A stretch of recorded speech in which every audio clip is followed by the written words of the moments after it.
ओम शांति। आज 30 जून 2026। आज की मुरली में विशेष बाबा नींद के ऊपर कह रहे हैं कि अज्ञानी की नींद से ज्ञानी बच्चों की नींद आधी होनी चाहिए। तो इसका मतलब बाबा हठ नहीं हमें करने के लिए कह रहे हैं, लेकिन हमारा अटेंशन खिंचवा रहे हैं कि इस पुरुषार्थ की तरफ ध्यान देना है ना। वरना अगर कोई अटेंशन खिंचवाने वाला नहीं हो तो फिर जो है वो अपने आप जो है गाड़ी कहीं ना कहीं ट्रैक से उतर जाती है। तो इसके लिए बाबा कह रहे हैं कि 10 बजे सो जाओ, 2 बजे उठ करके बैठो। तो अगर जल्दी सोएंगे, क्योंकि साइंस ने भी ये प्रूव किया है कि अगर हम लोग जल्दी सोते हैं तो देर से सोने वालों के मुकाबले जो जल्दी सोने वाले होते हैं वो थोड़ी सी नींद में ही रिफ़्रेश हो जाते हैं। पर हाँ, किसी की प्रकृति ऐसी है कि उनको ज़्यादा नींद चाहिए होती है, चाहे शरीर में वीकनेस हो, चाहे वो दवाइयाँ ले रहे हों या जो कोई भी रीज़न हो। तो उसकी वजह से बाबा सिर्फ हमें कह रहे हैं कि सुबह को जल्दी उठने की आदत जो है वो अच्छी है। 2 बजे नहीं, 3 बजे, 3 बजे नहीं, 4 बजे, क्योंकि उस समय जो है वातावरण शांत होता है, हमारा माइंड जो कहे वो एकदम रिलैक्स होता है। तो इसलिए बाबा जो है हमारा अटेंशन खिंचवा रहे हैं कि जल्दी सोना चाहिए और जल्दी उठना चाहिए। फिर बाबा तमो प्रधान पुरुषार्थ और सतो प्रधान के बारे में भी बता रहे हैं। तो प्रजा ही सही, अर्थात जिनको अपनी शक्तियों के ऊपर विश्वास नहीं है, बाबा के ऊपर विश्वास नहीं है, ज्ञान के ऊपर विश्वास नहीं है, ड्रामा को समझा नहीं है, तो फिर वो ऐसे कहते हैं। ये शब्द इसके सारा पुरुषार्थ करने के बाद अगर जो है वो सोचा जाए या कहा जाए तो वो बात अलग है, लेकिन पुरुषार्थ से पहले ही अगर जो है वो जो मिल जाए उसमें खुश हो जाते हैं तो उसको तमो प्रधान पुरुषार्थ कहा जाता है।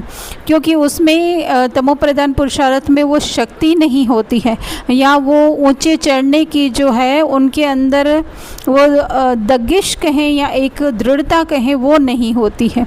तो इसके लिए फिर बाबा कह रहे हैं। और सतो प्रधान पुरुषार्थ अर्थात जो है कई बार बाबा मूल्यों में जैसे कहते हैं 20 नाखूनों का जोड़, एड़ी चोटी का जोड़, इस तरह से वो लगा देते हैं। अर्थात कि अपना सारा दिन जो है अटेंशन अपने अंदर जो है वो खींच करके लेकर जाते, खींच करके अर्थात सिर्फ स्वयं को जो है एक स्मृति दिलाते हैं कि मैं देह नहीं, मैं आत्मा हूँ।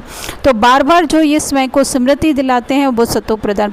या जो कहें कि अपने पुरुषार्थ के बारे में जो है वो सीरियस हो, सिंसियर हो, तो फिर जो है उनको सतो प्रधान पुरुषार्थ ही कहा जाता है। फिर बाबा आगे मुरली में 8 घंटे और 16 घंटे की भी कह रहे हैं कि ईश्वरीय सेवा में लगाओ, बाकी 16 घंटे जो है वो फ्री हो। तो 8 घंटे ज़रूरी नहीं है कि हम शारीरिक सेवा ही करें, लेकिन जो है बार बार अपने अटेंशन को जो है या अपनी स्मृति को जो है वापस उसी सत्यता में लेकर जाना। तो 16 घंटे फ्री हो तो ऐसा नहीं है कि फिर हम आलस्य में बिता दें या और कोई ऐसा दुनियावी स्थिति के हिसाब से हम कार्य करें, लेकिन मेन जो है 8 घंटा जो है हमें ज़रूर जो है अपने ऊपर अटेंशन देना है। तो इसका मतलब ये नहीं कि हम लोग बैठ रह जाएंगे 8 घंटे, नहीं, बार बार स्मृति दिलाना। और विस्मृति हो जाती है तो इसके लिए हम दिल शिकस्त न हो जाए, इसके लिए जो है बाबा हमें 16 घंटे फ्री होने का टाइम बताते हैं। बाकी ऐसा नहीं कि 16 घंटे अगर हम लोग वही लौकिकता में डूबे रहें तो फिर वो 8 घंटे का असर की कमाई जो भी कहते हैं बाबा वो चट्ट हो जाती है। अर्थात कि जो स्थिति ऊंची बननी चाहिए वही फिर लौकिकता में आ गए तो फिर से वही हमारी स्थिति डाउन हो जाए, नहीं।